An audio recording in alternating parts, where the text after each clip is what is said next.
Merci Élise, bonsoir à tous. Ils jugent les restaurants, notent nos aliments et prédisent les futures tendances culinaires. Ils sont les nouveaux maîtres à manger, mais faut-il suivre leurs recommandations? Ce soir, on s'intéresse à ceux qui dictent nos choix alimentaires. 3 enquêtes au programme, dont une sur le guide Michelin. Resto, guide, appli, la guerre du goût, c'est tout de suite dans Complément d'enquête.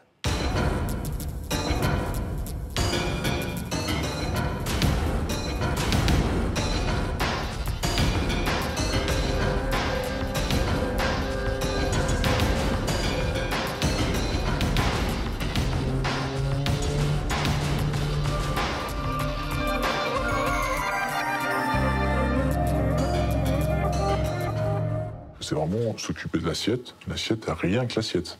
C'est pas une personne ou un inspecteur qui va décider d'une telle, enfin d'un plus ou d'un moins, si on peut dire ça comme ça. Ce sont le passage de plusieurs inspecteurs. C'est l'histoire d'un petit guide rouge qui fait sa loi dans les cuisines françaises. Mais le guide Michelin est-il encore à la hauteur de sa réputation? On a mené nos propres inspections et on sera également tout à l'heure avec le patron du guide Michelin qui a accepté de répondre à mes questions. Pour réaliser cette émission, on s'est installé dans le meilleur restaurant du monde, c'est celui de Guy Savoy. On sera avec le chef également dans le courant de cette émission. Mais si on ne va pas au restaurant, qu'est-ce qu'on mange ce soir? Eh bien heureusement, il y a désormais l'appli du caddie, des applications qui savent tout de nos aliments et influencent déjà le contenu de nos assiettes. Sont-elles crédibles? On a mené l'enquête. Et puis, on vous expliquera également pourquoi vous allez bientôt choisir la cuisine coréenne plutôt qu'une cuisine japonaise ou thaïlandaise. C'est grâce à ce que l'on appelle la gastrodiplomatie. N'ayez pas peur, ce n'est pas une maladie, c'est l'art d'influencer nos papilles. Mais pour commencer, on va débuter cette émission par cette enquête sur le guide Michelin, l'inaccessible étoile. C'est une enquête de Julien Daguerre, Mathieu Baudouin et Pierre-Louis Devet. C'est un concours aux allures de Coupe du Monde de football. Sauf qu'ici, la religion des supporters, venus des 4 coins de la planète, n'est pas le ballon rond, mais la très haute gastronomie.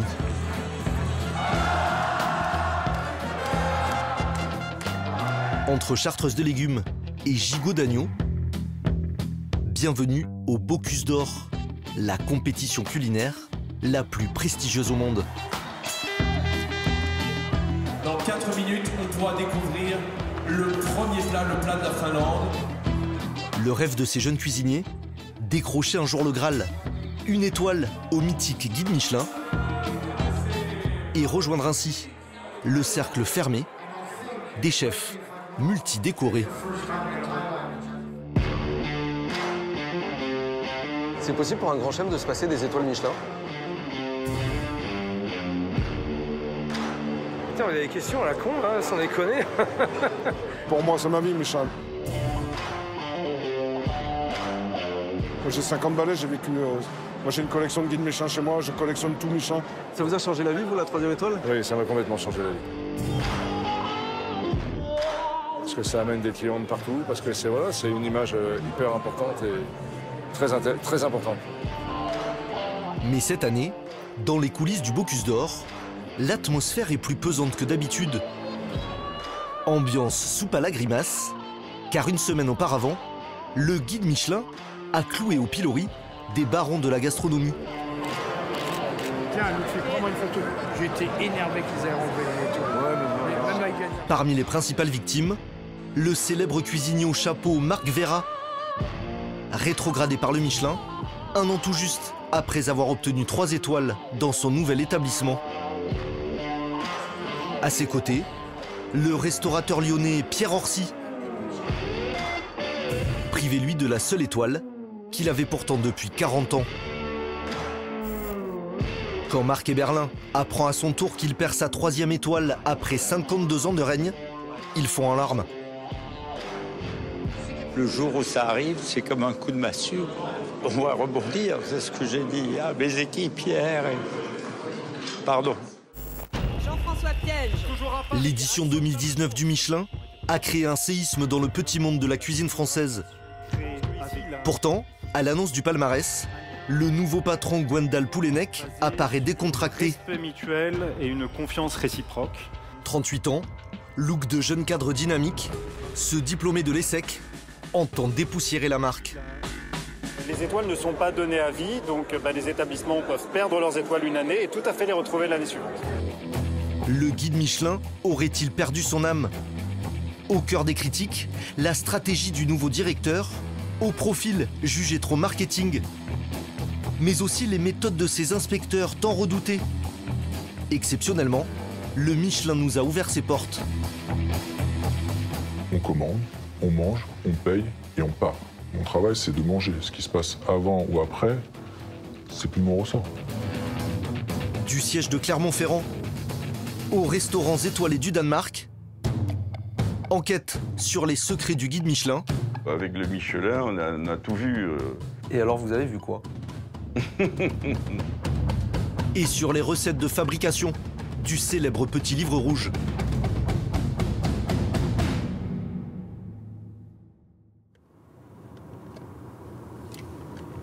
C'est dans sa montagne natale, en Haute-Savoie, qu'il nous a donné rendez-vous. Niché en haut des cimes, à 1 heure de route d'Annecy, le petit village de Manigot, le fief de Marc Vera. 3 semaines après la sortie du Michelin 2019, l'homme n'a toujours pas digéré la perte de son étoile. Ça va bien? Merci de nous accueillir. Bah, attends, c'est la moindre des choses, non? Eh ben, c'est très gentil, vous allez bien? Ouais. Bon, ouais. En forme? La vie est belle. Le ouais. moral? Ouais. Alors super. Enfin, la vie est belle, ouais. Ouais, ça va. Quand on va avoir récupéré l'autre, là, ça va aller. L'autre quoi? La 3e. La 3e étoile? Bien sûr. Si le grand chef a accepté de nous recevoir, c'est qu'il tient à nous prouver que la décision du Michelin est injuste. Ça, c'est le conservatoire. Vous avez la cave à fromage. Ici. Ça, c'est le pain. Le pain, on le cuit seulement 2 fois par semaine dans le four à bois. Et c'est un pain unique. On le repasse au four, c'est diabolique. Marc Vera nous l'assure, tous ces produits sont irréprochables. Les œufs, ils viennent de ses propres poules. Et là, on a tous les légumes. Les légumes, de son potager personnel. Et les poissons, de son aquarium flambant neuf. Alors ne lui dites surtout pas que son restaurant ne fait pas dans l'ultra qualité. C'était la plus grande offense de ma vie. La plus grande offense de ma vie. À ce point-là? Ah ouais. Pourquoi? C'est terrible. C'est pire que la perte de mes parents, c'est pire que n'importe quoi. L'homme au chapeau ne mâche pas ses mots. Touché au cœur, il a pourtant décidé de se battre. Tu peux me le décanter, Kiki? Hein, t'es gentil. Il compte bien récupérer sa 3e étoile au plus vite, avec les 20 membres de sa brigade, triés sur le volet. Extraordinaire. Vous n'avez pas le sentiment qu'il y a eu un relâchement l'année de la 3e étoile? Ah bah. Un relâchement là? Ils vont rigoler ou quoi? On n'a jamais été aussi costaud. On n'a jamais été aussi fort. J'ai jamais eu une équipe pareille.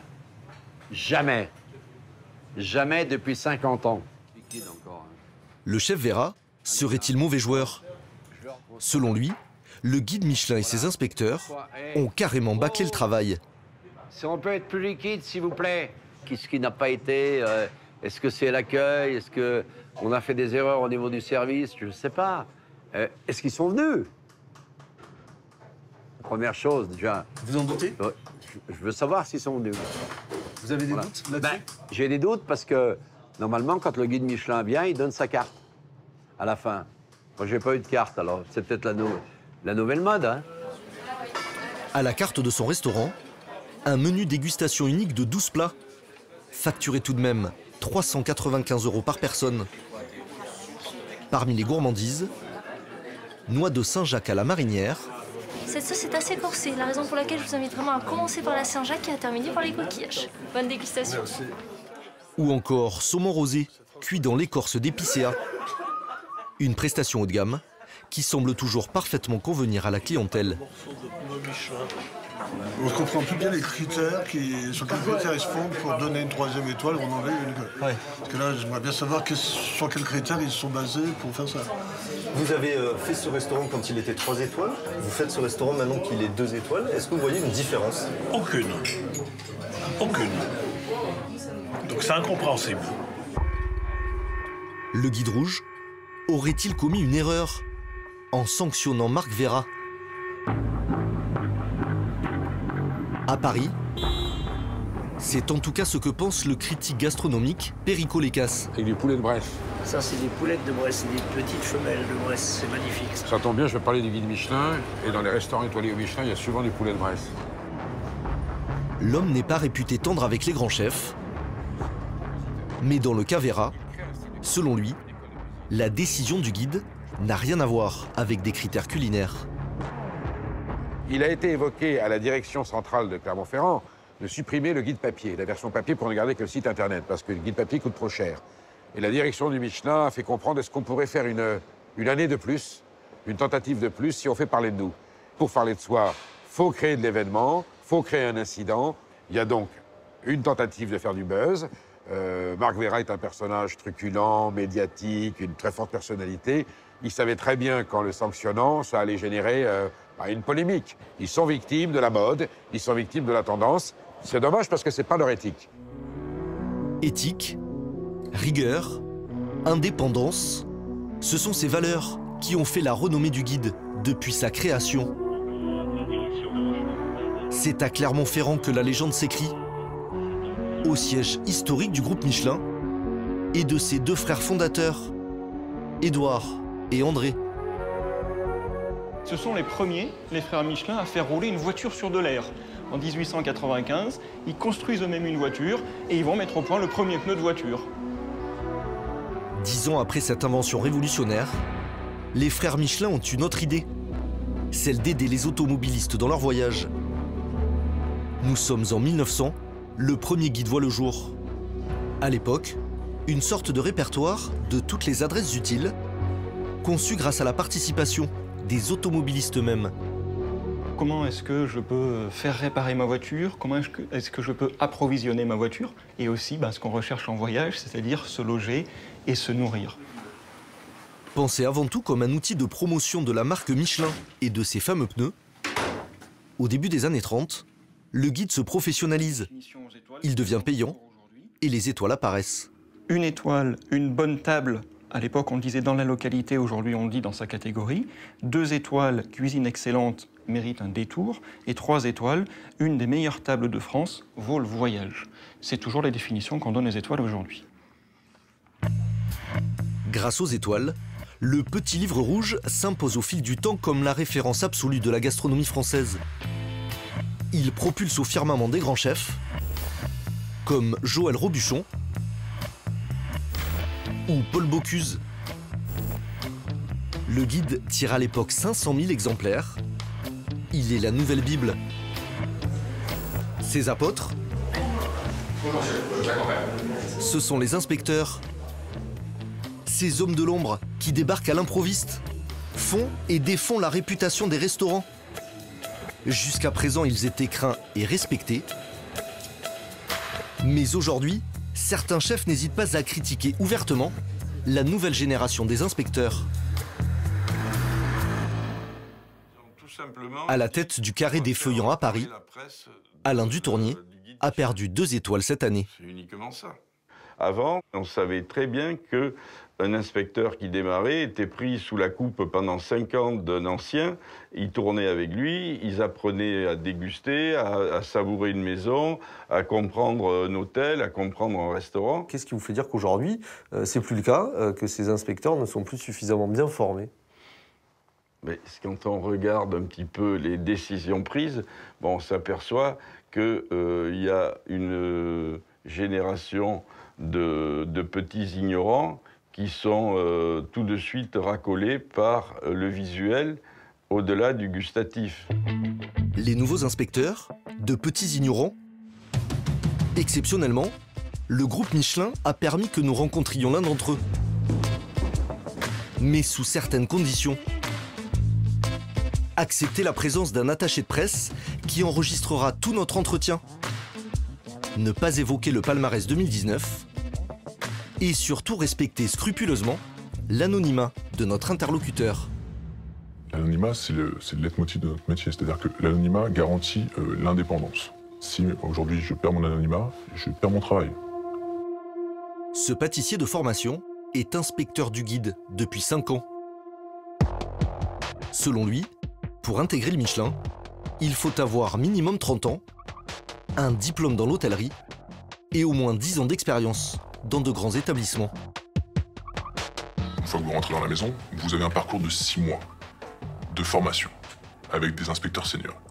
Donc différents inspecteurs qui vous parlent, qui vous testent en continu, qui n'hésitent pas à vous poser des questions sur les produits en plein repas, des questions simples, mais c'est des petites choses qui font qu'à la fin, on s'assure que quelqu'un sait de quoi il parle. Et je crois que c'est la chose la plus importante en fait. 3 semaines par mois sur le terrain, entre prospection et inspection. Restaurant midi et soir, avec à chaque fois entrée, plat et dessert. En tout, 250 repas par an, jugés à l'entendre, sur des critères uniquement gustatifs. Moi, quand je vais dans un restaurant, c'est pour vivre une expérience. La cuisine, c'est le produit, la cuisson, le goût, l'harmonie des saveurs, la constance et la régularité. C'est vraiment s'occuper de l'assiette. L'assiette, rien que l'assiette. C'est pas une personne ou un inspecteur qui va décider d'une telle, enfin d'un plus ou d'un moins, si on peut dire ça comme ça. Ce sont le passage de plusieurs inspecteurs. Donc, et après ça, on arrive sur une décision qui est collégiale. In fine, qui c'est qui décide? C'est le grand patron? C'est le directeur? Ou ce sont les inspecteurs entre eux? Non, ce sont que les inspecteurs qui ont l'expertise et qui attribuent ou qui enlèvent une étoile. Découvrir de nouvelles adresses, contrôler les restaurants déjà étoilés. Les inspecteurs sont-ils assez nombreux pour couvrir à eux seuls les 4000 références du guide? Vous êtes combien en tout, du coup? Bah écoutez, ça vous savez très bien que je vais pas pouvoir vous répondre. Mais ce que je peux vous dire, en tout cas, c'est que... Pourquoi? Pourquoi? Bah tout simplement parce que ça fait partie de la méthodologie de la maison. Mais ça se compte en quoi? En dizaines, en centaines, en milliers d'inspecteurs? Si je vous dis un millier, ce serait vous mentir, on est bien d'accord. Mais effectivement, encore une fois... On est plus près de la dizaine que du millier? Non, pas forcément, pas vraiment. Mais ça, encore une fois, je pourrais pas vous répondre. Donc en gros, c'est quoi, entre 10 et 1000? Oh non, plus. On est plus vers le 1000 que pour le 10. Je pourrais pas vous dire le chiffre exact, encore une fois. Fin de l'interview. Le nombre d'inspecteurs, c'est le sujet tabou du guide depuis plus de 10 ans. Depuis qu'un ancien de la maison a décidé de se mettre à table. Cet homme a officié comme inspecteur chez Michelin presque 2 décennies. Au début des années 2000, Pascal Rémy a publié un livre dont le contenu à l'époque a fait l'effet d'une bombe. En 2003, donc, le guide a été fait avec 5 inspecteurs réellement sur le terrain. Je l'écris dans mon livre, personne ne l'a jamais contesté. Il y avait 5 inspecteurs sur le terrain. Alors après, on dit, oui, mais il y avait d'autres personnes qui venaient de l'étranger. Évidemment, il y a peut-être des gens qui venaient de l'étranger et qui faisaient 2, 3, 4, 5 repas. Mais des inspecteurs réellement tout le temps sur le terrain, il n'y en avait pas autant que ça. Ce qu'il disait, c'était pas si con. Et si l'on en croit les sources qu'il assure avoir encore en interne, rien n'aurait vraiment changé aujourd'hui. Il y a même des établissements où on n'a pas mangé depuis 10 ans. Parce que, bon, on va nous dire, le dossier n'était pas mauvais, donc c'était pas la peine de perdre du temps et d'aller y manger. Sauf qu'en 10 ans, les choses, elles changent. Des accusations réfutées par la direction du groupe. Depuis plusieurs années, le Michelin n'est plus tout seul sur le marché de la critique. Concurrencé par d'autres guides et de nouvelles applications, il cherche à renouveler son image, quitte à parfois semer le trouble. L'an dernier, il s'est associé au Fooding, spécialisé dans la sélection des petits bistrots à prix abordable. A priori, les 2 publications n'ont pas grand-chose en commun. Pourtant, dans l'édition 2019 du Michelin, plusieurs restaurants issus du Fooding se sont vus attribuer une étoile. Ces distinctions sont-elles justifiées? Équipés d'une caméra cachée, nous avons demandé à notre ancien inspecteur... Bonjour, on a réservé pour 3. ...de tester au hasard l'un d'entre eux. Un cadre sans chichi, une carte simple et des tarifs raisonnables. Pas de doute, l'établissement est conforme aux critères du Fooding. Pour moi. Merci. Mais pour ce qui est de l'étoile, c'est une autre histoire. En entrée, planche de saucisson et poisson frais pour notre équipe.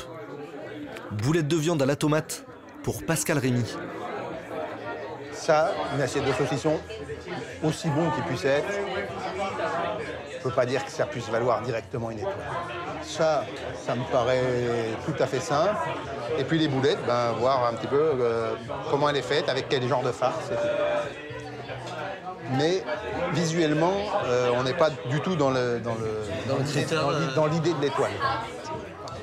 Bon, on va déjà goûter sans la sauce. L'ex-inspecteur se met au travail.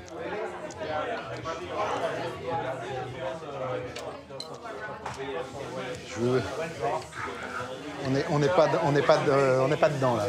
Non. Je m'attendais à plus de subtilité. Parce que l'étoile, c'est vraiment de la subtilité, c'est vraiment de la... Alors, il n'y a pas de défaut particulier, mais il manque cette petite étincelle qui fait que l'étoile s'allume, quoi. Cette petite étincelle. Autour des plats, Pascal Rémy s'est laissé tenter par la côte de veau. On va voir ce qui se passe. C'est basique, c'est très sommaire, très sobre. C'est ce qu'on attend d'une étoile? Non, c'est pas ce qu'on attend d'une étoile. Et puis on n'est pas dans une gargote. Là, on mange quand même dans un établissement étoilé. On pourrait envisager de changer les couleurs. On y va? Le tiramisu en dessert sauve un peu les meubles. Donc c'est très onctueux, c'est très léger. L'addition aussi à la sortie. Moins de 60 € par personne pour une étoile. Malgré tout, le constat reste sans appel. C'est pas quelque chose où j'ai envie de revenir en payant de ma poche, comme on disait quand on était inspecteur. Voilà. Je pense que c'est une étoile un petit peu de marketing. Enfin, il faut être dans l'air du temps, il faut mettre des nouvelles adresses, il faut mettre des petits trucs différents, tout ça. Ça vous surprend du guide Michelin? Ça ne me surprend pas. Ça ne me surprend pas du tout parce que la politique commerciale et marketing prend le dessus sur tout ça. L'important, c'est de faire parler, encore une fois, de la marque. Et là, on va réussir à faire parler de la marque parce que c'est pas cher, il n'y a pas de défaut, mais il ne se passe rien de remarquable. Soigner le marketing et faire du guide Michelin une marque qui rapporte partout dans le monde. C'est la stratégie de la nouvelle direction. Au Danemark, dans la ville d'Aarhus, le Michelin distribue ce soir-là ses étoiles aux meilleurs chefs des pays scandinaves. Tapis rouge, champagne et ambiance glamour, la cérémonie a de faux airs de distribution d'Oscars. Bonsoir à tous et bienvenue ce soir à la cérémonie des étoiles montantes du guide Michelin 2019 pour les pays scandinaves. Sur scène, en grand ordonnateur, le directeur international du guide. Je voudrais remercier tous les gens présents ici ce soir, tous les nominés, nos sponsors et tous nos invités. Gwendal Poulenec, un pur produit de la maison Michelin, intronisé grand patron l'année dernière, après 15 ans, passé à vendre la marque à l'international. Au fil de la soirée, les distributions d'étoiles s'enchaînent. Et les vidéos promotionnelles du guide également. 4 continents. 30 countries. Une belle vitrine et en coulisses, de substantielles rentrées d'argent grâce aux subventions et au sponsoring. Car aussi étonnant que cela puisse paraître, faire venir le guide dans son pays, ce n'est pas gratuit. Le mois dernier, le journal Le Monde a révélé par exemple que la Croatie aurait déboursé près de 2,5 millions de dollars pour que le petit livre rouge et ses inspecteurs s'implantent sur son territoire. La Thaïlande, de son côté, aurait payé 5 millions de dollars. La pratique est légale, mais comment un guide peut-il juger des restaurants en toute impartialité et être en même temps rétribué par les pays qui les abritent? Nous aurions aimé poser la question à Gwendal Poulenec, mais impossible de l'approcher ce soir-là. Côté grand chef, ce sujet du sponsoring divise quelque peu. Je ne sais pas si c'est choquant. J'espère que ce n'est pas de la corruption. En tout cas, on est là et on peut voir tous les sponsors et les événements qui sont organisés. C'est quand même beaucoup d'argent. Ils font du business, tout comme moi. Ils ne peuvent pas gagner leur vie en vendant des bouquins, puisque plus personne n'achète leurs livres. Vous comprenez? Et oui, fini l'époque où le guide était la danseuse du groupe. Aujourd'hui, il doit être avant tout rentable. Le tirage est passé de 500 000 à 50 000 exemplaires. Alors depuis 4 ans, le groupe compte sur son site internet. Plus besoin d'être sur le guide papier, ni même d'avoir été inspecté. Pour 60 € par mois, n'importe quel hôtel ou restaurant, aussi mauvais soit-il, peut désormais figurer sur le site labellisé Michelin. Une opportunité économique de plus, mais un curieux mélange des genres. Tout est en vrac. Pour le client qui, lui, cherche son établissement, qui ne va pas plus loin que ça, il va prendre la liste et puis il va dire bah, « Tiens, je suis à côté de là, bah, je vais y aller ». Sauf qu'il ne va pas forcément aller dans un établissement qui est sélectionné par les inspecteurs du guide. Ce guide qui a toujours été éloigné des histoires d'argent. Il n'y avait pas de critères économiques et financiers. Le Michelin, il venait, il payait ses additions, la sanction tombait en toute vertu, en toute probité. Aujourd'hui, c'est plus ça, puisque, ben oui, il y a des accords, il y a des protocoles, il y a des adhésions, et ça, ben, ça crée un trou, parce que ce n'était pas la règle du jeu jusqu'à présent. Ces abonnements payants seraient-ils devenus un nouveau critère de sélection du guide? Dans la région d'Épinal, Xavier Grimont fait partie des hôteliers restaurateurs qui ont payé les 60 € par mois pour apparaître sur le site Michelin. Peu satisfait des retombées en termes de réservation, il a récemment choisi de le résilier, d'autant que son établissement, réputé, est déjà présent sur le guide papier depuis 1973. 2018, on est dedans. Mais lorsque l'édition 2019 apparaît, c'est la douche froide. Donc je suis allé chercher le 2019 chez mon libraire. Hein. Je l'ai parcouru rapidement et j'ai cherché ma commune. Ma commune n'apparaît plus dedans. Rayée du guide Michelin. Comment vous l'avez vécu quand vous êtes aperçu que vous n'étiez plus dans le guide? Ah bah j'ai eu un peu sévère quand même. Hein.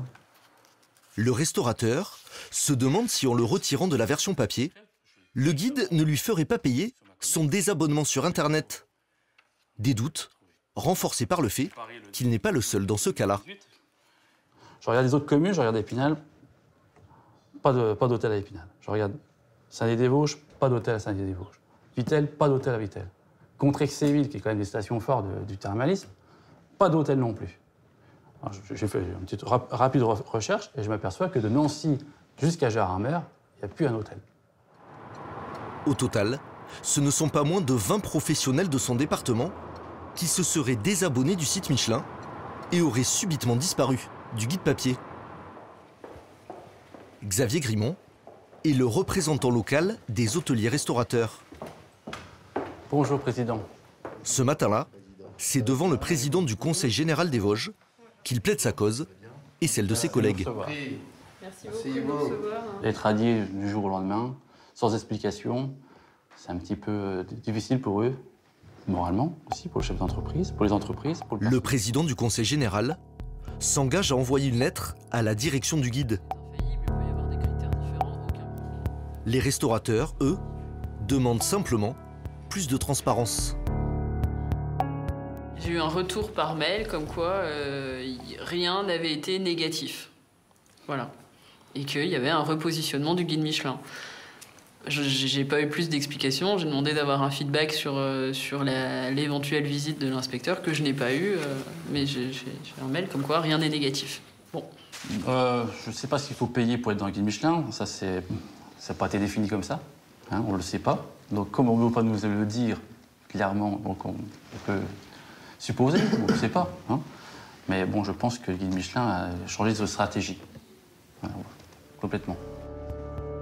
Depuis la fin de notre tournage, Xavier Grimont aussi a changé de stratégie. Il a choisi de se réabonner au site internet en espérant par la même occasion à réapparaître dans la prochaine édition du Guide Papier. Monsieur le Président, merci de m'avoir reçu. Merci. Merci à vous. Bon appétit. Idolâtré ou critiqué, le petit livre rouge n'a semble-t-il rien perdu de son pouvoir d'influence.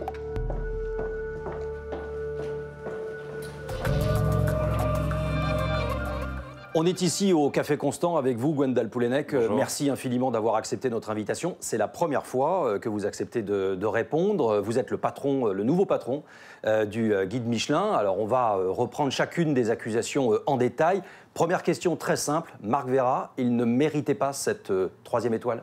Pour répondre à Marc Veyrat, évidemment, nous sommes venus visiter son établissement plusieurs fois l'année dernière et depuis d'ailleurs au mois de février. Si le guide Michelin a choisi de revoir sa recommandation à la baisse, c'est sur la base de faits, c'est-à-dire les inspections réalisées par nos équipes dans son établissement.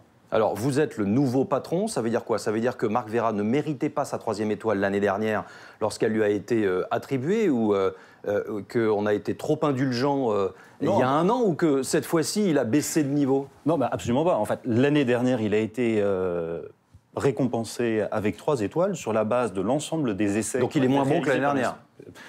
En gros, c'est ce que ça veut dire. On a abaissé la force de notre recommandation pour les clients.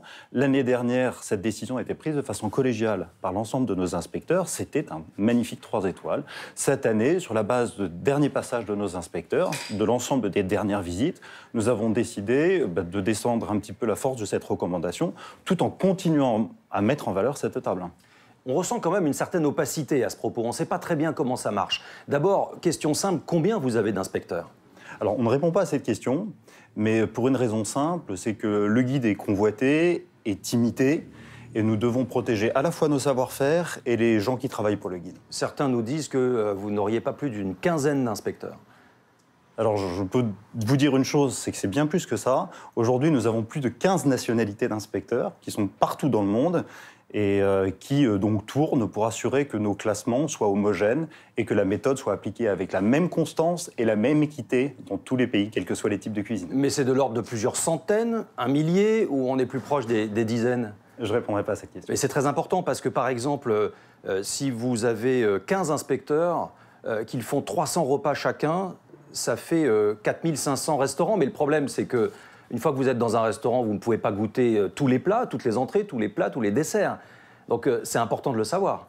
Alors aujourd'hui, nous avons largement les moyens d'accomplir notre mission, de poser des recommandations qui soient le fruit de décisions collégiales. Je tiens à vous dire une chose, c'est que jamais le guide Michelin n'a eu autant de moyens et autant d'hommes pour garantir la qualité de ses sélections. Alain Dutournier du Carré des Feuillants, lui, il dit que le guide Michelin a perdu sa légitimité. Alors, il y a une accusation que je ne peux absolument pas laisser porter puisqu'elle attaque les équipes, c'est de mettre en cause leur professionnalisme. Les équipes du guide Michelin, elles n'ont pas changé avec mon arrivée. Il y a des renouvellements qui se font dans le temps, qui se font dans la durée. Nous avons des inspecteurs qui ont entre 3 mois d'expérience et 30 ans d'expérience chez Michelin, avec une grande diversité de profils. Ces inspecteurs ne reviennent jamais 2 fois au même endroit pour qu'on s'assure de cette ouverture d'esprit, de cette objectivité lorsque l'on pose nos recommandations, tout simplement, lorsqu'on évalue les restaurants. Mais je peux vous dire que le niveau de professionnalisme de ces inspecteurs est absolument incroyable. Donc en aucun cas, je ne peux laisser remettre en cause cette compétence. Mais vous allez dans le sens de l'une des accusations, vous venez de le dire. Certains de ces inspecteurs n'ont que 3 mois d'expérience, alors que par le passé, il fallait 5 ans de formation. C'est pas ce que je viens de vous dire. Ce que je viens de vous dire, c'est que dans notre équipe d'inspecteurs, il y a des gens qui sont arrivés très récemment. Le parcours de formation, en fait, c'est 6 mois initial sur le terrain. On considère chez nous qu'un inspecteur est confirmé à partir de 3 ans de terrain, ce qui veut dire, on va dire, pas loin d'1 millier d'essais tables. Alors, certains vous accusent de chercher le buzz. Absolument pas. Par exemple, la perte de l'étoile de Marc Veyrat, c'est une façon de faire parler de soi. Alors, je vois absolument pas en quoi déclasser certains chefs permettrait de développer une activité ou vendre plus de guides. Vous savez que ce sont des décisions qui sont quand même pénibles. Moi, j'ai appelé personnellement tous ces chefs. Je ne l'ai pas fait de gaieté de cœur. Appeler Marc Eberlin pour lui annoncer la perte de sa 3e étoile, c'est une décision qui nous coûte, mais que nous avons la responsabilité de prendre pour nos clients. Certains disent que certains établissements n'ont pas été visités depuis 10 ans. Vous réfutez? Ah, complètement. C'est sûr, tous les établissements sont visités.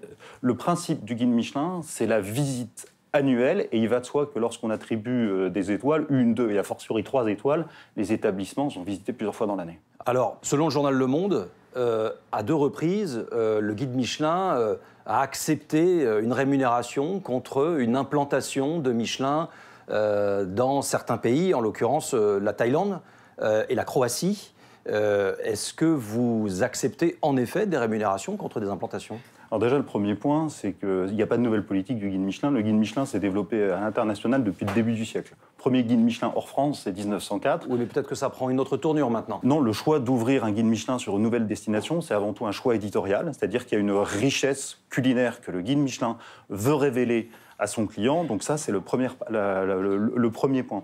Moi, comme patron des inspecteurs du guide, je peux vous assurer que j'ai une indépendance éditoriale totale et je n'ai aucun lien avec une quelconque activité économique que ce soit. Mais est-ce que oui ou non, le guide Michelin accepte une rémunération contre une implantation dans un pays ? Le guide Michelin, vous avez cité un exemple intéressant dans votre reportage qui est le Danemark. Oui, il y a quelques partenariats qui sont faits de façon à valoriser les restaurants, à mettre en valeur les classements, parce qu'il va de soi que les destinations ont un intérêt à promouvoir leur richesse gastronomique. Donc elles vont s'associer pour mettre en valeur, pour donner à Michelin, par exemple, les moyens de réaliser un bel événement qui va magnifier la destination, rien de plus. Un partenariat donc contre rémunération. Un partenariat contre rémunération pour mettre en valeur la sélection, mais en aucun cas pour la faire. Une précision concernant la transparence, parce que c'est quand même ce qui est dit beaucoup dans ce reportage, c'est qu'on ne sait pas tout des méthodes que vous employez. Est-ce que vous comprenez que les hôteliers restaurateurs vous demandent plus de transparence sur vos méthodes ? Alors c'est une demande qui est tout à fait légitime et que je prends à mon compte. C'est ce que j'ai annoncé lors du lancement du guide Michelin France au début de l'année. Oui, et c'est aussi une des raisons pour laquelle je suis présent avec vous. Très bien. Merci infiniment, Gwendal Poulenec, d'avoir accepté de répondre aussi longuement à nos questions. Je rappelle que c'était la première fois à la télévision. On va maintenant passer du restaurant au rayon de supermarché. On a tous le souci de bien manger. Après les scandales sanitaires, ça devient une vraie question pour nous tous. Désormais, il y a des applications, des indicateurs. Comment ça fonctionne et ces indicateurs sont-ils fiables ? Eh bien, c'est l'objet de l'enquête que vous allez voir maintenant et qui est réalisée par Guillaume Couder, Annie Triboire et Gianni Colo. Vous l'avez sans doute remarqué, dans les rayons de vos supermarchés, partout, des emballages pleins de promesses. Moins de sel, pas de conservateurs, des vitamines, du fer, dans ces céréales qui rendraient plus intelligents. Difficile de s'y retrouver. Alors pour se guider, le consommateur a un nouvel outil. Des applications sur son smartphone. Elles permettent de scanner les codes barres pour savoir ce que contiennent les produits.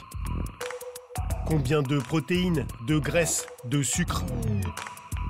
La plus populaire de ces applis, c'est Yuka. J'arrive. En Bretagne, près de Rennes, voici Aline Oulassen. Elle fait désormais ses courses, les yeux rivés sur son portable. Yuka donne une note sur 100. 90, excellent. Et indique les qualités et défauts du produit, notamment les additifs. Démonstration au rayon ketchup. Donc là, on va regarder, par exemple, la 39, médiocre. Trop de sel. 39, c'est pas bon. Il faut que ce soit bon, au moins minimum bon. Là, c'est médiocre, on ne prend pas.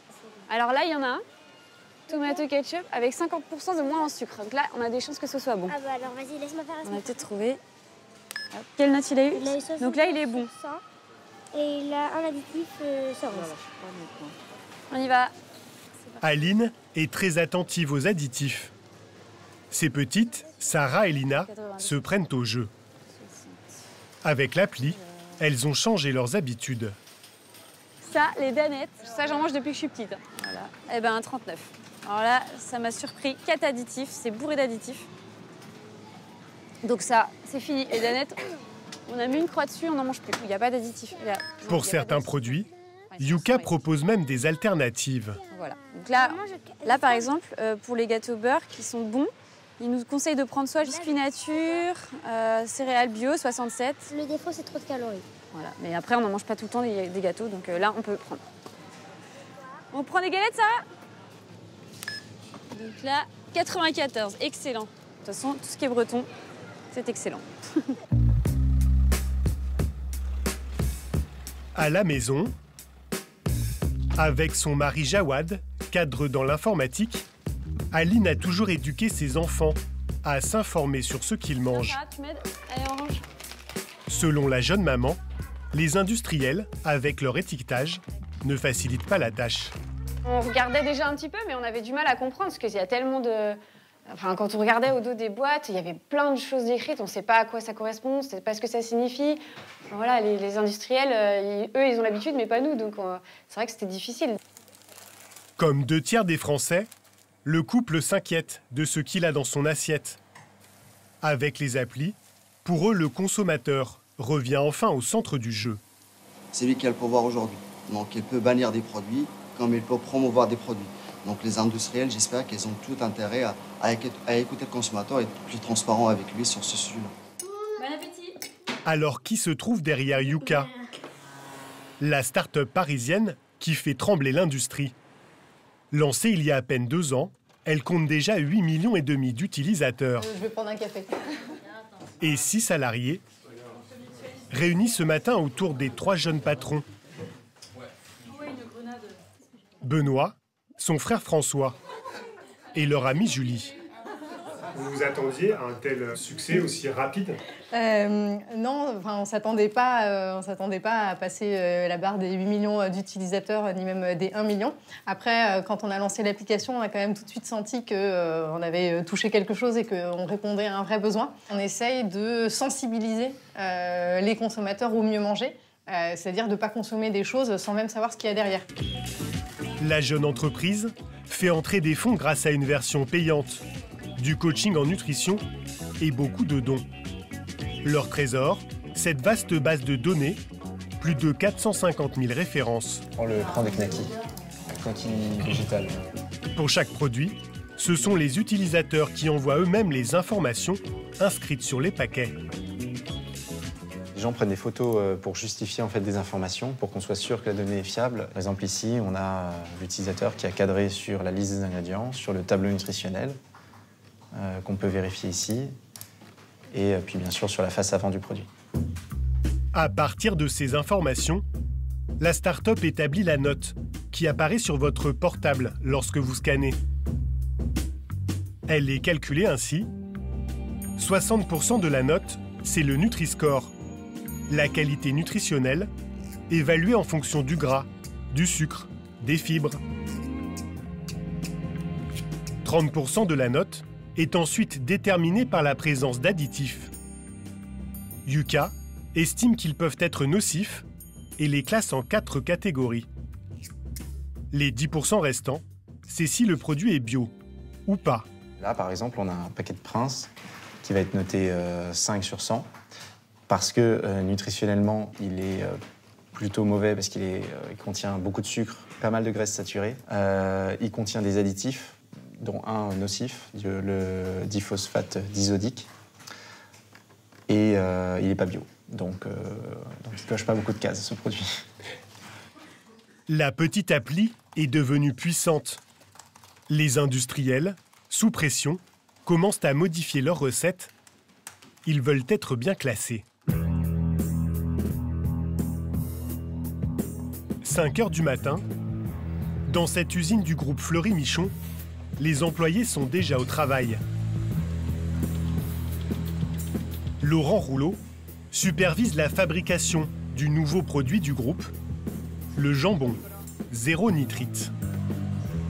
Ici, ce qui se passe, c'est qu'on va contrôler la qualité visuelle de toutes les viandes qu'on réceptionne. On va enlever les petits morceaux de gras. Le nitrite, c'est un conservateur très utilisé en charcuterie, mais fortement soupçonné d'augmenter le risque de cancer. Il peut y avoir une crainte des consommateurs vis-à-vis du nitrite. Il y a aussi une attente à consommer des produits sans conservateur, sans additifs, sans arômes. Pour Fleury-Michon, le roi du jambon, l'enjeu est de taille. En 2017, son chiffre d'affaires a baissé de 20 millions d'euros. Alors pour leur nouvelle recette, bye bye les nitrites, place à des ingrédients naturels. Il n'y a plus de sel nitrité, mais il y a du sel fin. On va mettre un petit peu de sucre pour corriger l'amertume naturelle de la viande. Et puis ensuite, un jus concentré d'oignon bio, un jus concentré de carottes, bio également, et puis l'extrait de romarin qui va aussi contribuer à donner un peu de goût à notre jambon.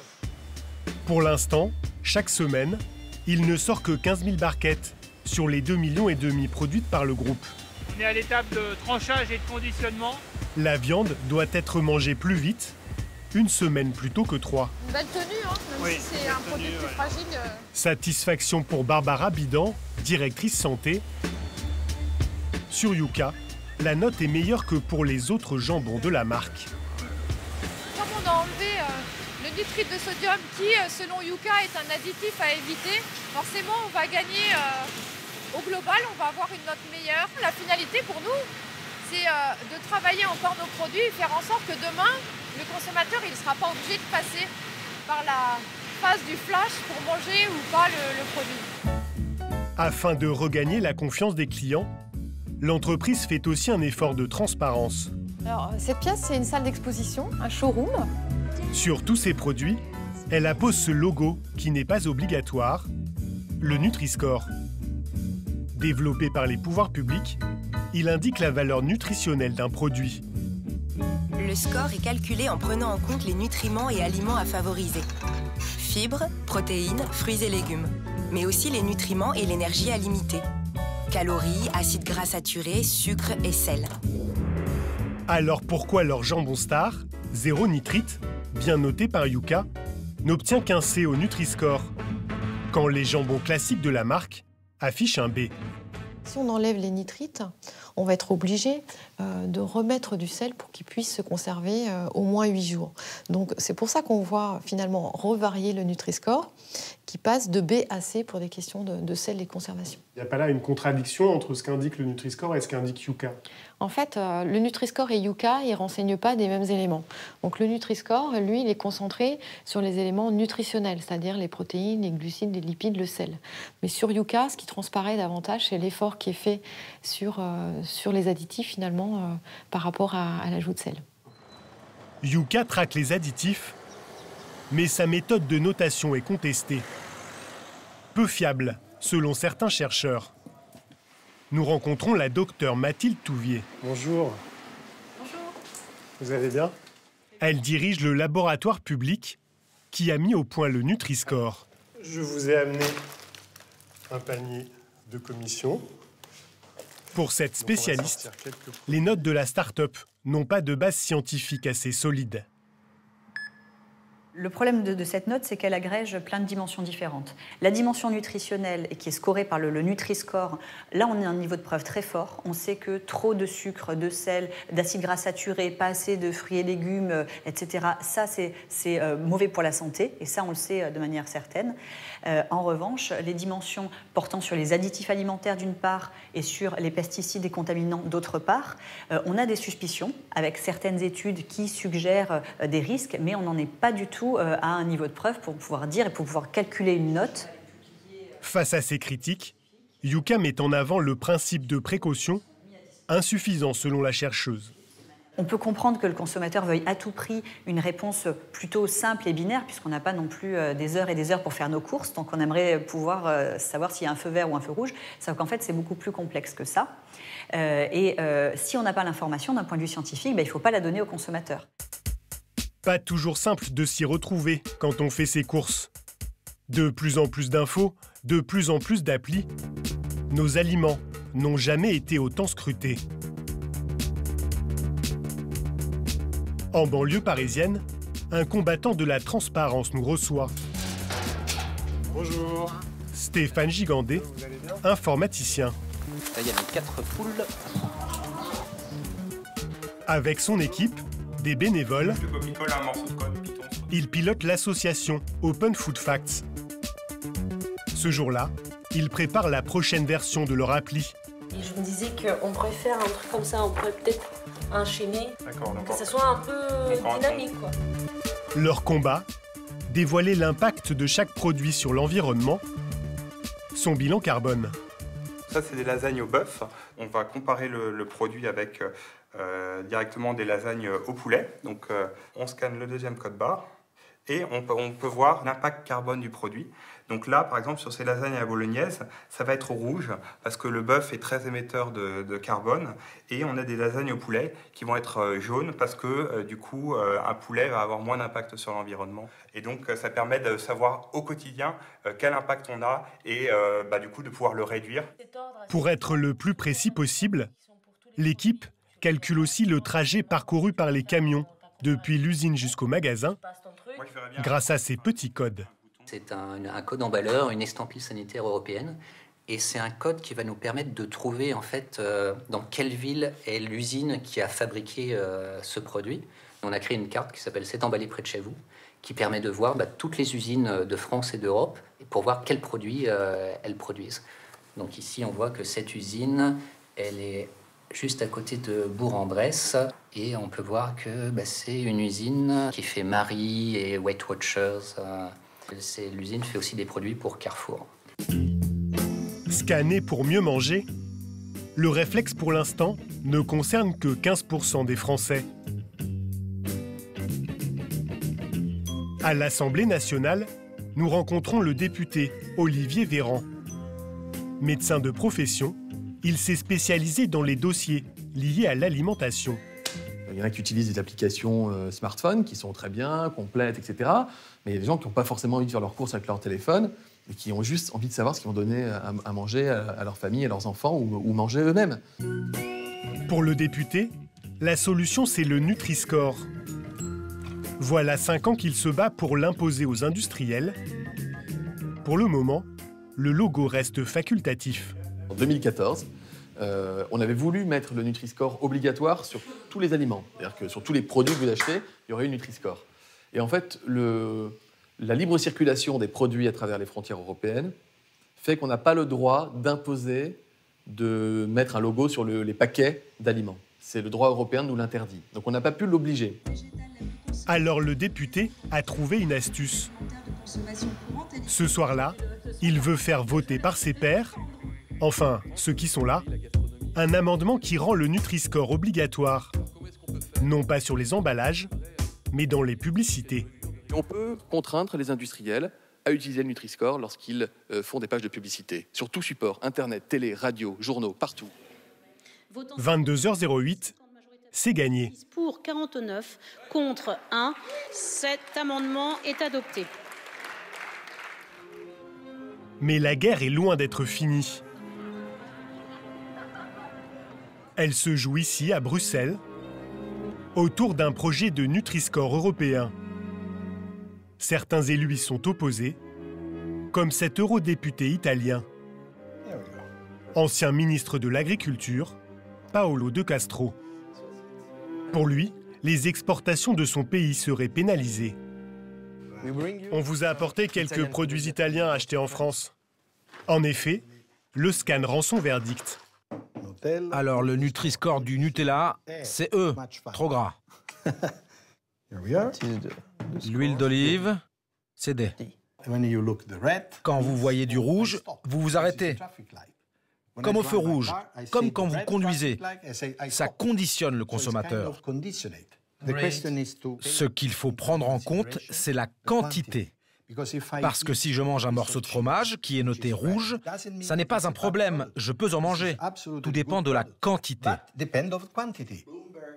Plus d'un Européen sur 2 est en surpoids, mais selon l'eurodéputé, l'étiquetage n'y changerait pas grand-chose. Dans les pays du Sud, nous produisons du fromage, de l'huile d'olive, du jambon. Mais nous avons une espérance de vie qui est meilleure que dans les pays du Nord, grâce au régime méditerranéen. Nous avons beaucoup moins d'obésité que dans les pays du Nord. Donc ce n'est pas une question de logo, mais d'éducation et de mode de vie. Pourtant, le Nutri-Score français fait des émules. L'Espagne et la Belgique ont décidé de l'adopter. 7 autres pays européens l'envisagent.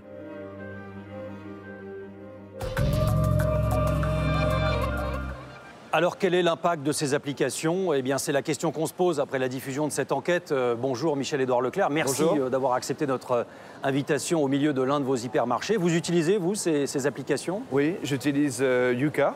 Ouais. Pourquoi? À titre pédagogique, moi, je ne connaissais pas les additifs. On a beau être distributeur, on n'est pas scientifique. Ah bon, tant que ça. Et quand on est consommateur aussi. Et donc, on a besoin un peu d'informations réflexes. S'il y en a vraiment trop, on se pose des questions.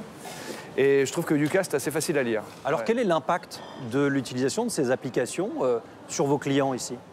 Alors, pour le moment, il y a une vraie demande, notamment des jeunes générations, de savoir ce qu'ils mangent. Il y a des gens qui le font par culture, il y en a d'autres parce que par prescription médicale, ils veulent moins de sel, moins de sucre. Il y a des gens qui sont obèses. Et puis il y a des gens qui... Tout le monde a envie de s'intéresser, non seulement à la composition des produits, à l'origine des produits, à l'intention de l'industriel. Et ça fait partie aujourd'hui d'une vraie demande sociale. Est-ce que vous notez déjà un impact sur le gras, par exemple? On a fait des tests sur les drives. Et sur les drives, on voit un déplacement léger, mais quand même sensible, vers des produits moins gras, vers des produits moins caloriques, vers des produits qui ont moins d'additifs. Oui, c'est assez sensible, non seulement auprès de l'ensemble de la population, mais c'est très sensible au niveau des jeunes.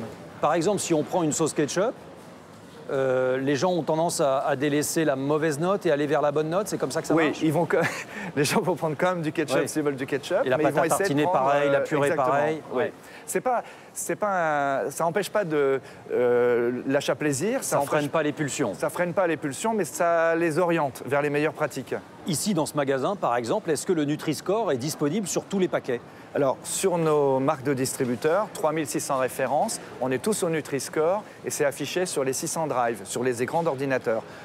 Pour les packaging, c'est en cours et ça va aller jusqu'à 2020. Les 3600 références seront au Nutri-Score. Par contre, les grandes marques nationales, il n'y en a pas encore beaucoup qui sont passées au Nutri-Score. Tout le monde ne joue pas le jeu? Donc, beaucoup d'industriels hésitent. On va les aider un peu. Vous nous annoncez quelque chose? Vous avez dans votre reportage parlé d'Open Food Facts, cette appli qui est nourrie par les industriels eux-mêmes, ce sont toutes leurs informations. Nous allons reprendre ces informations, composer leur propre Nutri-Score et l'afficher sur les écrans de tous nos drives. Donc ça va les aider à avoir moins peur. Mais l'impact, c'est que l'industriel va peut-être devoir faire des aliments qui vont coûter un petit peu plus cher. Vous qui promettez des prix bas, comment vous allez réagir par rapport à ça? Le consommateur est prêt à acheter plus cher des produits de meilleure qualité, de meilleure origine, avec des allégations, avec des affirmations qualitatives supérieures. C'est comme dans le vin, il y a des vins d'entrée de gamme et puis des grands crus.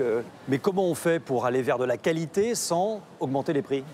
Entre nous, changer les recettes, mettre moins de sel, mettre moins de sucre, c'est pas ça qui fait augmenter les prix. C'est un problème de recette. Mais non, bien sûr. Et vous n'allez pas de toute façon, vous en prendre aux fabricants, c'est sûr? Le coût d'une épice, le coût d'un changement de recette, ça n'impacte pas sur la valeur finale d'un plat transformé, d'un plat cuisinier. Mais non, on n'est pas obligé de vendre plus cher. Et puis quand bien même ça coûterait un peu plus cher, c'est à la marge. Ça n'obère pas le pouvoir d'achat des consommateurs. Ça ne devient pas un peu compliqué de faire ses courses quand même? On voit cette famille dans le reportage qui est un peu perdue. C'est compliqué si on veut tout savoir, mais il faut prendre l'information comme des indicateurs. Il n'y a aucune information qui est incontournable. Et puis en plus, il ne faut pas oublier que tout ça, c'est des produits autorisés. Simplement, la recherche scientifique va plus vite que la législation. Donc c'est quand même bien d'avoir des applis, d'avoir des infos. Vous n'êtes pas obligé de tout lire, mais vous pouvez vous rassurer. Merci infiniment, Michel-Édouard Leclerc, d'avoir accepté la présence de nos fauteuils rouges ici. Alors, je ne sais pas si vous avez dans vos rayons de la nourriture coréenne, oui ou non? Pas sûr, hein? Et puis en plus, si vous me demandez si c'est nord ou sud-coréen, je ne mange pas tellement, je connais pas. Bon, en tous les cas, la Corée du Sud a décidé de lancer une offensive pour influencer nos papilles plutôt que de choisir la cuisine thaïlandaise ou japonaise. Alors comment nous influence-t-on? Eh bien, c'est précisément l'enquête qu'on va voir maintenant avec Nathalie Sapena, Violaine Vermogo et Michael Bozo.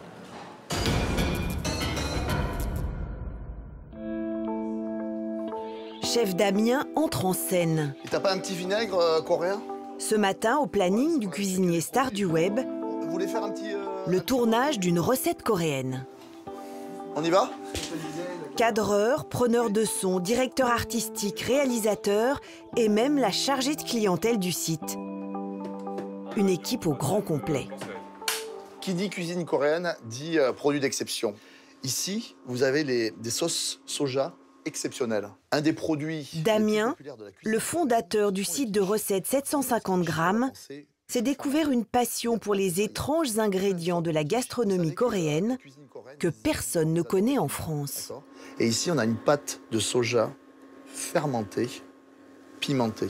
Regardez comme c'est beau. Ça, c'est magnifique. Moi, mon travail, en fait, c'est de rendre le plus européen possible les produits exceptionnels de la Corée. Et le but, là, de cette recette, c'est de donner envie et puis de se dire qu'en fait, les produits coréens, c'est simple à utiliser et qu'en quelques secondes, on peut réaliser un plat goûteux, savoureux et puis épater ses amis. On cherche un petit peu l'effet waouh, quoi.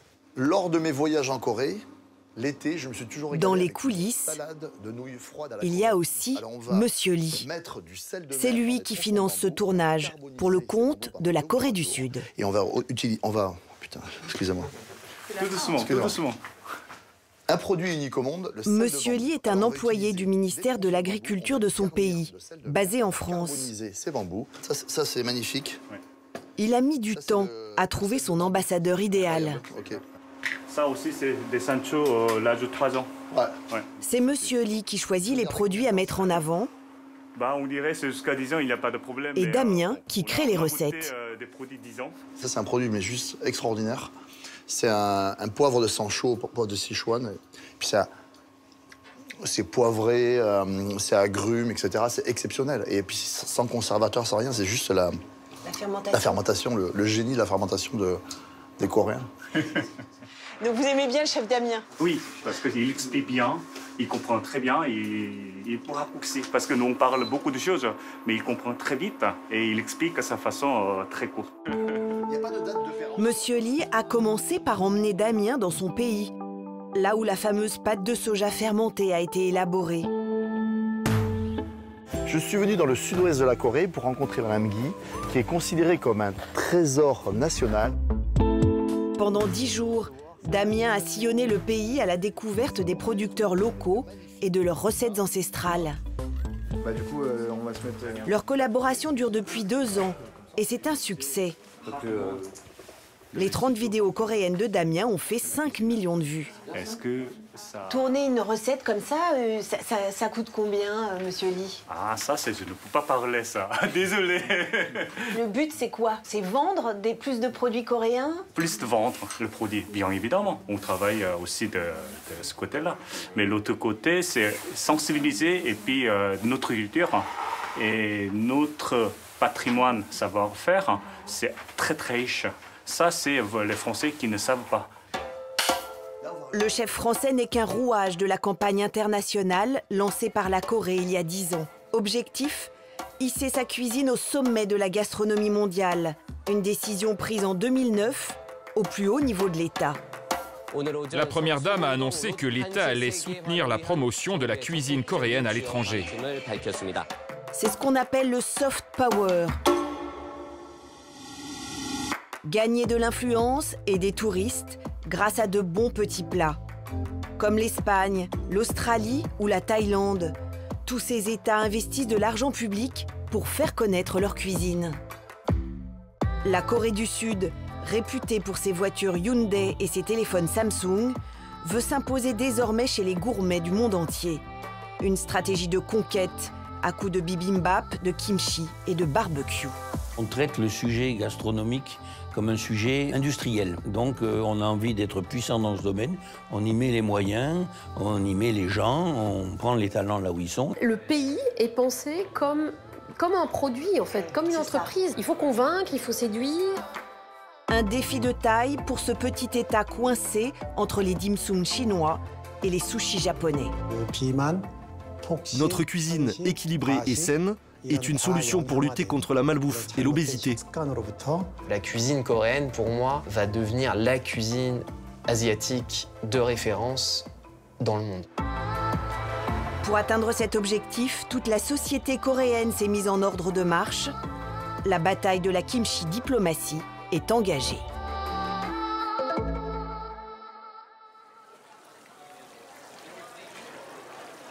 Il faut se promener dans un marché traditionnel pour apprécier la richesse et la variété de la nourriture coréenne. Ici, ça fume, ça croustille, ça surprend, ça picore et ça se régale. Avant de s'installer à Paris, Monsieur Lee était un habitué de cet immense marché de Gwangjang, le plus grand de Séoul. Il y venait avec ses parents quand il était enfant. C'est toujours ici, on commence tteokbokki. Tteokbokki, c'est avec de gâteau de riz, avec de sauce de pimentée. Et ça, c'est très populaire, donc on ne peut pas oublier une sorte de symbole de street food coréen. Les Coréens mangent à toute heure de la journée, toujours à plusieurs. Une atmosphère, une convivialité qui constitue l'âme des plats coréens.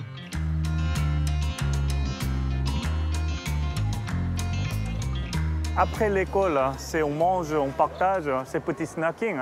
On cherche petit temps pour partager de plaisir. Là, qu'est-ce qu'elles sont en train de manger? Ça, c'est bindaetteok, c'est galettes soja et puis de kimchi. Aussi, il y a de l'oignon qui a bien fermenté. La fermentation, le cœur de la gastronomie coréenne. Légumes, viande, poissons, algues, crabes. Depuis des millénaires, les Coréens conservent ainsi leurs aliments. On a bien utilisé des méthodes de fermentation, donc c'est un point très très fort pour communiquer, montrer notre culinaire vis-à-vis des étrangers. Nous ne sommes pas grands producteurs de domaine agroalimentaire, donc on ne peut pas exporter grosses quantités. Donc c'est nous, on doit rester petite quantité, mais haute qualité avec de gastronomie ou gastronomie. C'est ça qui peut, comment dire, toucher des populations du monde, si on peut partager avec tout le monde. Cette passion coréenne pour la nourriture trouve ses racines dans l'histoire violente du XXe siècle, celle d'un pays ravagé par l'occupation japonaise, les guerres et la famine.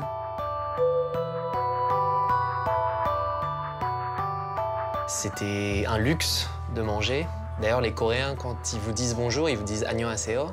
Et ensuite, ils disent pas moroseur. Ça veut dire est-ce que tu as mangé? Mais en fait, c'est pas, ils veulent pas savoir si vous avez mangé. C'est comme nous, on dit salut, ça va. Fabien Youn, comédien et mannequin, vit à Séoul depuis 10 ans. Il en a adopté la langue, le mode de vie et l'amour de la cuisine. Il a animé une centaine d'émissions de cuisine. Précurseur, il publie même l'un des premiers livres de recettes coréennes en français, il y a 3 ans. Ça m'a pris une petite année à faire. Le temps d'écrire toutes les recettes et d'écrire des textes, parce qu'il y a aussi des textes en fait sur la culture coréenne, donc liés à la cuisine. C'est une grande partie de l'identité de la Corée, donc c'est important dans chaque culture. Mais encore plus important dans la culture coréenne, ils sont très fiers de leur cuisine. C'est vraiment très important de partager un repas avec quelqu'un pour pouvoir développer une relation, que ce soit professionnelle ou sociale ou même amoureuse. Donc ils disent, en mangeant, 밥 먹으면서 정 나눈다, ça veut dire, en fait, en mangeant, on partage une émotion, un sentiment, en fait. Nourrir les corps et nourrir les âmes. Pour les bouddhistes, la cuisine est une voie vers Dieu. Et pour les Coréens, un argument de poids dans la campagne de promotion. Selon eux, la cuisine du temple est la plus saine du monde. Dans cet atelier moderne, une quinzaine de nonnes apprennent les bases de cette alimentation millénaire.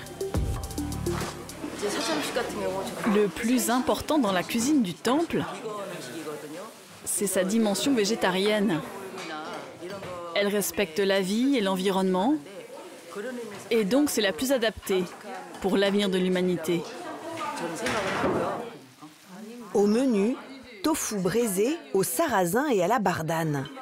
Cette cuisine aux légumes de saison, sans gaspillage, était en train de s'étioler jusqu'à ce que la Corée décide d'en faire un outil marketing.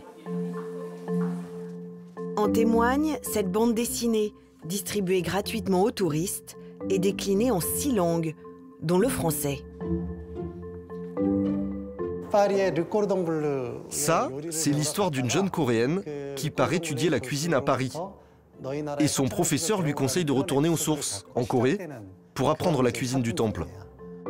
Petit clin d'œil souriant à la suprématie de la gastronomie française.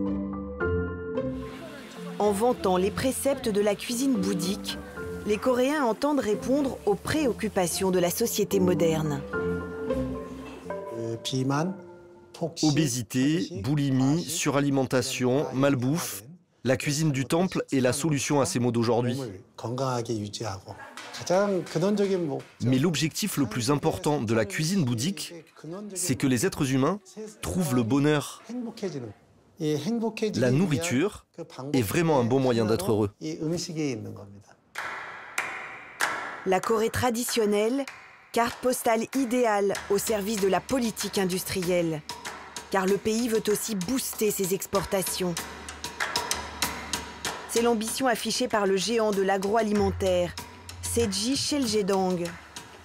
Il vient d'investir dans une nouvelle machine ultra performante, la première à automatiser la fabrication des mandu, ces raviolis coréens qui sont le fer de lance de l'expansion du groupe. Nous travaillons d'arrache-pied pour qu'en 2023, le mandu coréen devienne le ravioli le plus connu dans le monde, devant le dim sum chinois et le gyoza japonais.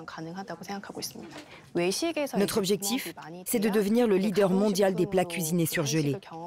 Ce que nous demandons au gouvernement, et qui nous aiderait beaucoup, c'est qu'il fasse encore plus de promotion pour la gastronomie coréenne et les restaurants à l'étranger. Cuisine bouddhique et mandu par millions. Monsieur Lee a de multiples atouts à mettre en avant. Il travaille pour une agence, la T-Center, qui dépend du ministère de l'Agriculture.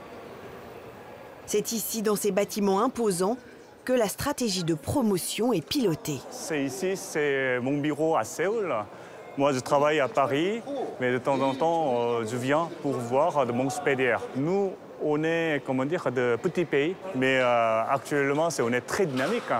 Donc, on est en train de grandir. On est aussi des projets d'installer à T-Center à l'étranger encore plus.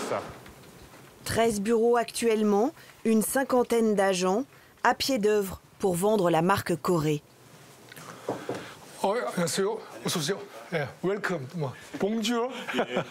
Et avec une hausse de 20% des exportations des produits alimentaires chaque année, son patron peut féliciter Monsieur Lee. Vous faites vraiment du bon travail. Je vous félicite. Vous êtes un excellent connaisseur de Paris et des Français. Vos résultats sont très bons. Aujourd'hui, c'est vrai, il faut reconnaître que la cuisine chinoise et la cuisine japonaise sont les plus populaires. Mais ce sera bientôt au tour de la K-food, la cuisine coréenne, de s'imposer. Si Monsieur Shin est aussi confiant, c'est parce qu'il possède une arme de séduction massive, la K-pop. Cette musique pop aux succès phénoménaux, de Gangnam Style au groupe BTS, qui remplit ce printemps 2 stades de France. En bon patriote, certains de ces groupes stars ont enregistré des albums de commande à la gloire de la cuisine coréenne. Un peu comme si Julien Doré ou Aurel San chantaient une ode à la blanquette de veau et à la tarte tatin.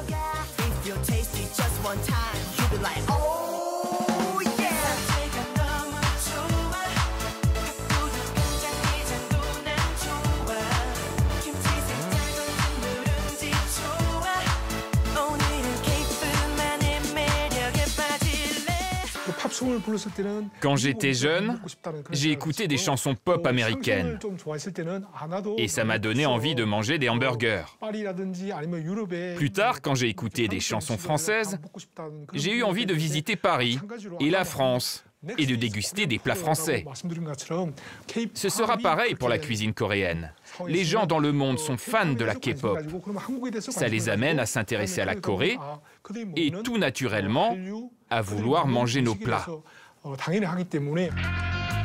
La K-pop au service de la K-food. Après 10 ans d'efforts, la vague coréenne commence à porter ses fruits.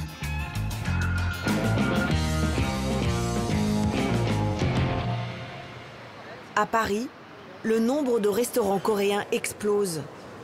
Une centaine dans la capitale, 2 fois plus qu'il y a 2 ans. Dans ce quartier de bureau, ils sont pris d'assaut à l'heure du déjeuner. Service rapide, addition raisonnable et produits frais. Pour la directrice commerciale de cette enseigne, la Corée, c'est la tendance du moment. 5 adresses ouvertes en quelques années et de grandes ambitions. On a 2 projets, deux gros projets.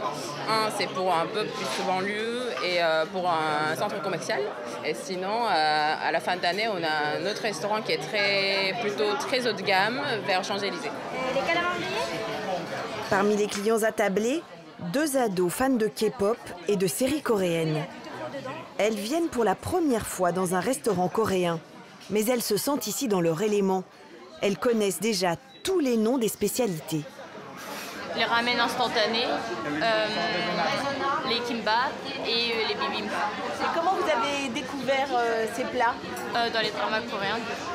Dans les séries télé coréennes. J'ai entendu quelque chose de... à chaque fois, ils mangeaient et tout, du coup, je voyais ce qu'ils mangeaient. Et à chaque fois, ils disaient les noms.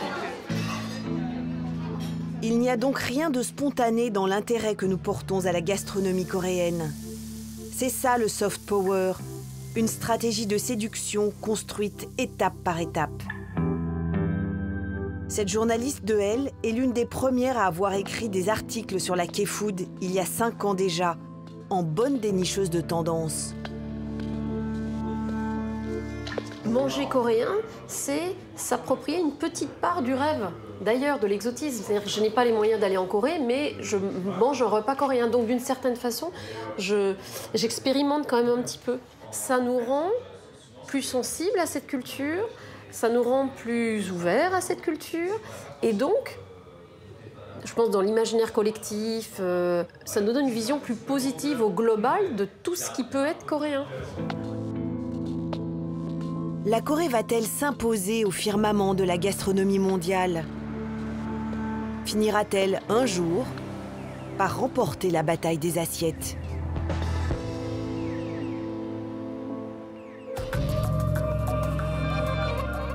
Comme promis, on se retrouve chez vous, Guy Savoy, dans le meilleur restaurant du monde. Il est en tous les cas classé comme tel par la fameuse liste. Ça veut dire qu'on est dans les meilleures cuisines du monde, mais elles sont traditionnelles. Elles pourraient être traditionnelles, à part que, bon, vous avez vu les fenêtres, vous avez vu la vue qu'on a. Je crois que là, c'est une... Oui, on est à la Monnaie de Paris. Absolument. Puis je pense que ce sont les seules cuisines où les cuisiniers ont la même vue que les convives. Vous voyez, là, ça les élève dans le niveau. Alors, écoutez, le confort, ça participe toujours... le bien-être et le confort participent toujours à la qualité du travail. Alors, le confort et aussi, évidemment, les produits. Ben, je crois qu'il n'y a pas de cuisine sans produits. Hein, donc, voilà. Là, oui, alors, qu'est-ce que vous nous présentez? Là, on a une magnifique homard. Enfin, c'est une femelle, en fait. C'est une femelle, regardez les œufs qu'elle a, voilà. Donc, voilà. Comment vous la préparez? Alors, elle sera d'abord... rôtie, d'abord pochée et après elle sera rôtie avec un jus aux épices. Alors on vient de parler de gastrodiplomatie. Vous avez souvent été la carte maîtresse des présidents qui vous ont emmené dans des voyages à l'étranger. Vous auriez pu choisir et présenter ce plat à un chef d'État étranger? Mais bien sûr. Donald Trump, il a plutôt envie de choses consistantes, lui, non? Non, je pense, moi, je suis contre un peu tous les clichés. Ouais. J'ai toujours que la cuisine n'a pas besoin de passeport et que nous n'avons pas le monopole de la connaissance de la cuisine. Je crois que tous les pays ont d'ailleurs une cuisine. Bon, la nôtre est un peu plus élaborée et surtout plus diversifiée. Mais je crois que la cuisine, aujourd'hui, en tout cas, on assiste à un vrai mouvement autour de la planète et un vrai intérêt pour la cuisine. Il faut se battre quand même pour la cuisine française. Il faut qu'elle soit... Vous êtes à l'origine de ce mouvement, Goût de France. Goût de France, avec Alain Ducasse, oui, et Philippe Faure. On a décidé qu'un jour par an, c'est le 21 mars, il y ait vraiment un accent qui soit donné sur la cuisine française. Alors bien sûr, dans toutes les ambassades de France qui font une réception, et dans tous les restaurants qui décident de devenir eux-mêmes des vraies ambassades d'art de vivre à la française. Et par exemple, vous pourriez convaincre les convives avec cette poulette en demi-rang, vous voyez, voilà. Elle est magnifique. Et on vient évidemment des 4 coins de la planète pour goûter vos plats. Oui. Ben oui. Vous avez des gens qui viennent 48 heures juste pour déguster vos assiettes. Ils viennent, bien sûr, ils viennent ici et profitent aussi de Paris. l'excellente cuisine des différents confrères, qu'ils soient à Paris ou en province. Et je crois que oui, on reste le pays de l'art de vivre, le pays où il y a une vraie diversité, une vraie complexité autour des métiers de bouche. Que ce soit charcuterie, boulangerie, pâtisserie, fromagerie, faut se faire plaisir. Bien sûr les vignerons et tout ce qui fait que la gastronomie française offre autant de possibilités. Merci infiniment Guy Savoie pour votre accueil. Je vais maintenant rejoindre François-Régis Gaudry dans les fauteuils rouges. Vous animez chaque dimanche sur France Inter une émission autour de la table. On va déguster. Vous avez d'ailleurs écrit ce livre aux éditions Marabout. On va déguster. On peut encore déguster en France, rassurez-moi. Il y a quelques années, lorsqu'on se mettait à table, vous savez, on avait l'habitude de se dire bon appétit. Désormais, compte tenu du contexte alimentaire assez anxiogène dans lequel nous vivons, on se dirait plutôt bonne chance. Alors, avec vous, on a vu beaucoup de choses à travers cette émission. Peut-être que certains nous ont raconté quelques salades. On va essayer d'y voir un petit peu plus clair. Je parlais de la liste à l'instant, cette liste qui place ce restaurant premier mondial. Est-ce que cette liste, elle est fiable? On est perdu avec tous ces classements. C'est effectivement les World 50 Best, la liste, le guide Michelin, tout cela fait des instruments de mesure et des barèmes très différents. On a tendance à s'y perdre. Après, il faut effectivement, à mon avis, prendre les choses avec un petit peu de recul. Ouais. Et la meilleure façon de faire le bon choix quand on veut notamment aller dans un restaurant gastronomique, c'est de croiser les informations. On voit ces chefs qui sont amers de perdre une 3e étoile. Et pour certains, il y en a d'autres qui ont été déclassés et qui étaient à 2 étoiles, qui ont aussi été déclassés. Ça veut dire quoi? Ça veut dire qu'ils n'acceptent pas la défaite ou que quand même tout ça est très subjectif et que c'est effectivement contestable? Ça veut dire que trop longtemps, un certain nombre de chefs ont été bercés par le Michelin dans l'illusion que avoir 3 étoiles, c'était finalement un droit à vie et que lorsqu'on décrochait sa 3e étoile, eh bien, selon sa position, selon son importance dans le milieu, on pouvait évidemment bénéficier de ce privilège jusqu'à la fin de sa carrière. Il y a eu un coup d'éclat avec notamment le déclassement de l'un d'entre eux, qui est peut-être bien l'un des plus emblématiques, le célèbre chef au chapeau noir, Marc Vera. J'avoue que ça fait un peu mauvais genre de lui enlever une étoile un an après lui avoir donné. Et moi, j'y vois très clairement un changement de stratégie à la tête du Michelin.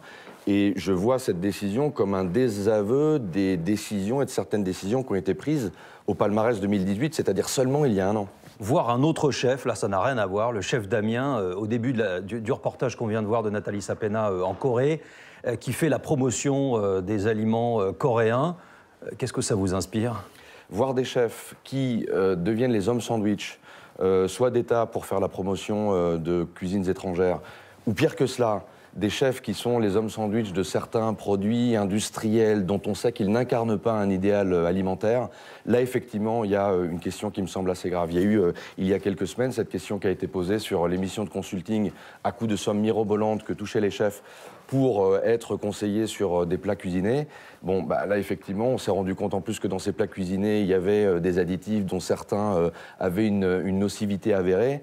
Il y a effectivement une vraie question de responsabilité que les chefs doivent se poser. Il y a un examen de conscience qu'ils doivent faire. Il y a d'ailleurs une similitude entre tous ces sujets, c'est qu'on parle beaucoup, la question sanitaire, elle est omniprésente. Oui. On sent que ça devient un argument pour faire vendre aujourd'hui. Oui, il y a incontestablement une quête d'hygiénisme, mais il faut surtout dire que le contexte alimentaire dans lequel nous vivons est totalement anxiogène. Elle est là, la réalité, en fait.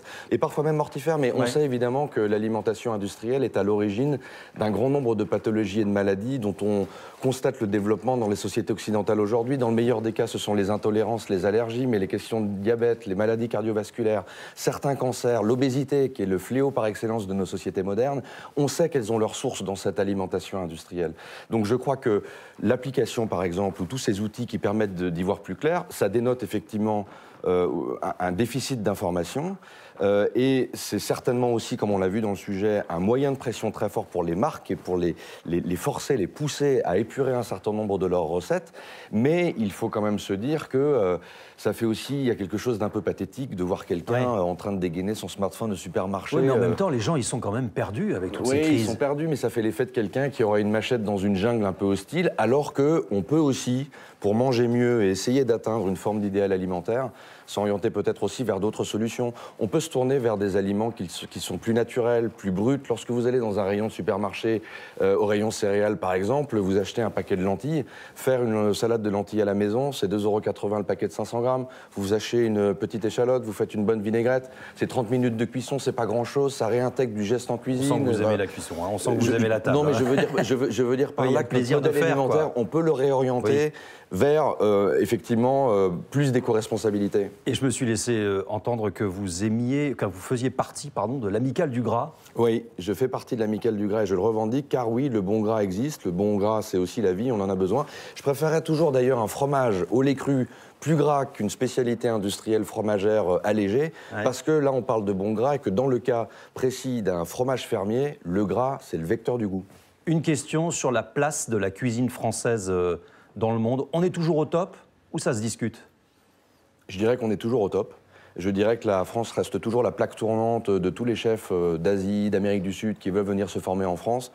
Dans la gastronomie mondiale, on pourrait dire que le solfège reste français et les musiques, évidemment, appartiennent à tous les chefs qui travaillent dans le monde entier. C'est très joliment dit. Merci infiniment François-Régis Gaudry. On vous retrouve donc chaque dimanche sur France Inter. C'est la fin de ce complément d'enquête. Merci de l'avoir suivi. À la rédaction en chef de l'émission, je remercie Thomas Auro, Samuel Lumez et Lionel Feuerstein.